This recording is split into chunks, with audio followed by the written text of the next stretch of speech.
lesson on Glen Campbell's guitar style, and we'll be focusing on Gentle on My Mind, the live performance from 1999.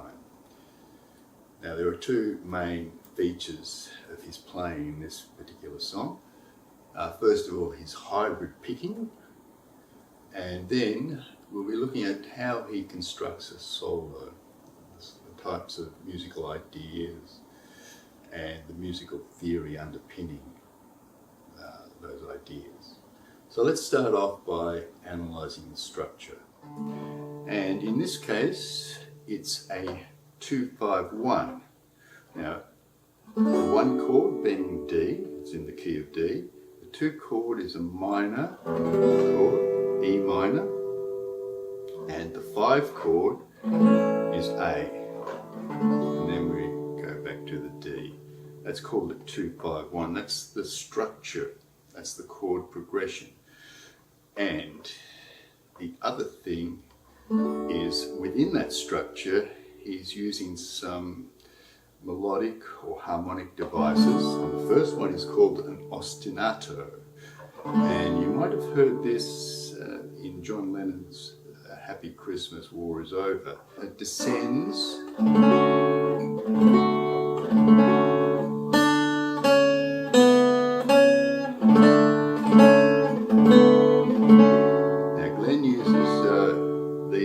chords, D major 7, D 6th,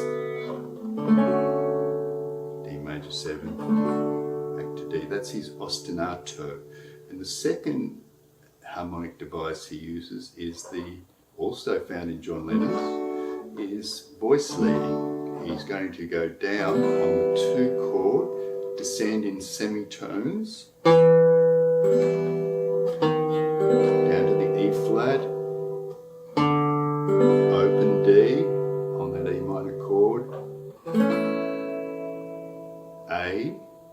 He's targeting the C sharp, which is in the A chord, before resolving back to the D. It's called voice leading because it has a logical sort of progression to connect chords. There's your E minor run. There's your A. So it finishes on that C sharp before resolving back to the D. So that's the harmonic structure that's being used. And okay, and the final thing we're going to cover today is the practice routine. How do you approach that? Well, I do it by breaking down all the difficult licks and working on each lick separately until I can play them at the correct tempo smoothly. So let's dive into the lesson. Let's look at the right hand skills. He's doing a hybrid picking.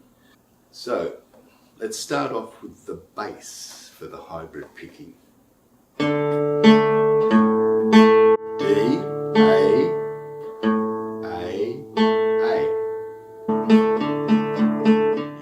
Hybrid picking style is plectrum for the bass notes, and we use our ring finger and middle finger to pick those top 2 strings. And on the second beat you can see we're pinching those 2 strings at the same time as we pick the G string. So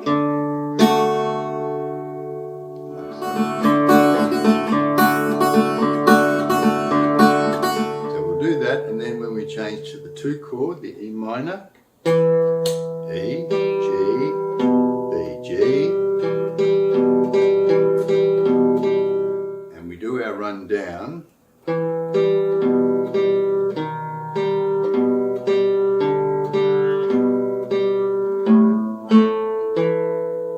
the A chord.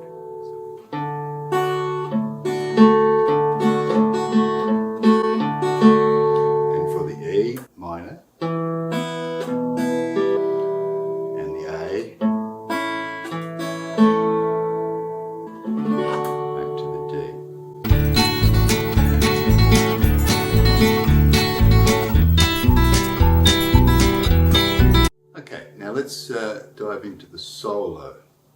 And first of all, we'd better do a skills audit.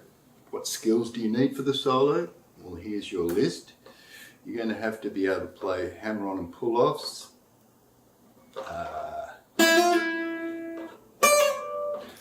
and you'll have to play slides,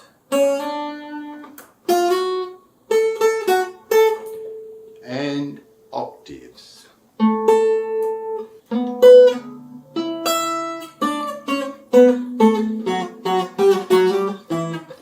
So the other main skill I consider is alternate picking. If you can't alternate pick, you will never be able to play fast. So you've got to get the alternate picking under control. And I'll give you all the details for Glen's alternate picking. And we'll look at one section of the solo and break it down to show you how he alternate picks.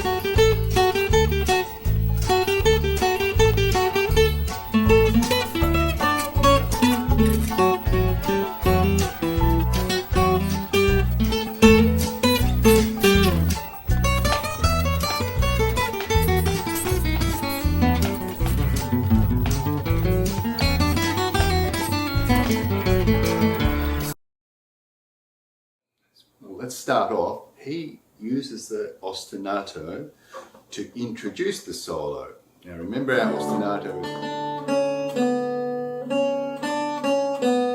So he's going to use those notes in his intro to the solo.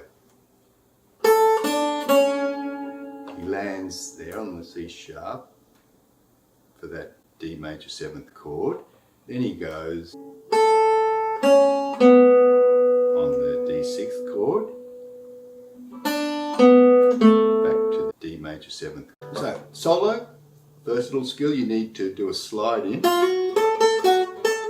We're going to do a hammer on and pull off for the next part of the solo.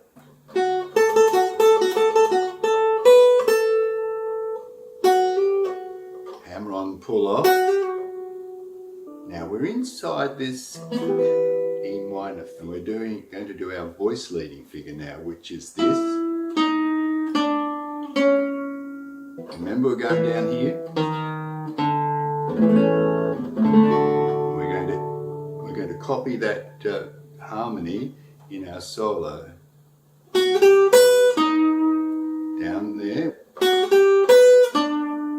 down to the E minor 7th. That's the flatted 7th note. Then we do the pull off. And we've landed on that major 3rd of the 8th. So that's how he uses the voice leading in his solo.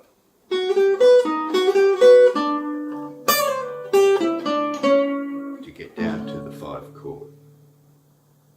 Oh, and in this case, it's just part of the pattern in E minor. So, that's that lick. Now let's look at this next lick in E minor. Glen cleverly incorporates the melody when he starts off the lick with those 3 notes on E minor. And then he launches into a rapid hammer on and pull off sequence. But if he just played the melody, it would probably sound something like this.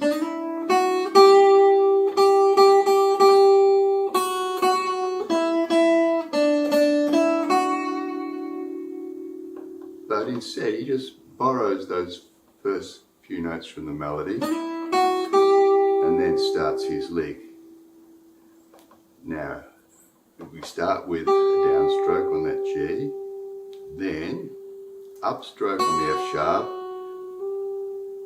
hammer onto the G, pull off to the F sharp, and then pull off to the E. And it sounds like this. And you can slowly speed up until you reach the desired tempo. Here we're going to hammer on and go right up to the A note. Now this is a great little lick for you to just practice on its own. It's a jazz lick. Now we're going to do a little pull off here. And a slide. Now, this is a great little lick here too on the D.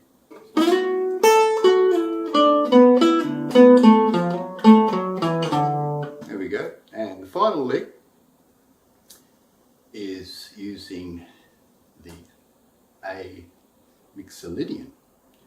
Now, an interesting fact is in a 2-5-1 progression, you can use the same scale for the 5 chord as you can for the 2 chord. So we're going to use this A Mixolydian. We're going to add an interesting note to it, the B flat, which is the flat 9, and that's from jazz, and it creates a tension in that 5 chord before it resolves back to the root, the D. Now, important when you play, when you start a lick on the offbeat, you pick upwards. Up, down, up, down, up, down, up, down, up, down, up, down, up, down. Now we're going to slide up, pick, slide up to the D, up, pick on this arpeggio going down, up, down, up, down, up, down, up, down, up, down, up, down, up. Hammer on, up. Here's the B flat I told you about. And note also that it creates a diminished sound. That is a diminished triad. G, B flat, C sharp. If I kept playing this, the B flat diminished arpeggio, I end up on this B flat a half step above our target note, A, which is the 5th of D.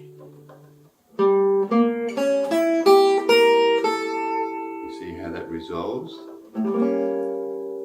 that diminished triad creates tension before resolving back to the D.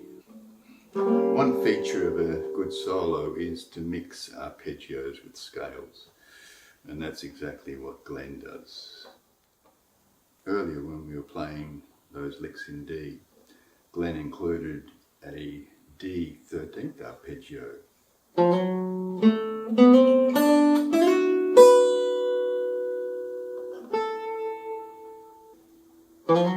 Major 3rd, 5th, flatted 7th, root, major 3rd, 6th, 5th. There's the D 13th arpeggio. Now back to our final lick and the last example of how Glen inserts arpeggios into his solo. He's descending from D down to B and G as a triad, and that's also a part of the E minor 7th arpeggio.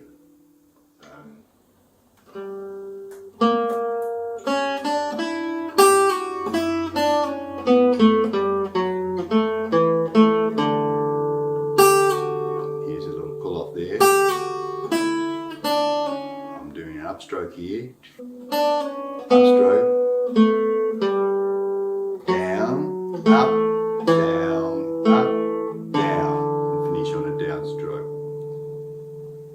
So that's the alternate picking style of Glen Campbell. I'd like to leave you with a quote. If you want to maximize your progress, it's important to practice at the speed of no mistakes. So always finish with no mistakes during your practice session, and you'll see an improvement. Okay, until next time.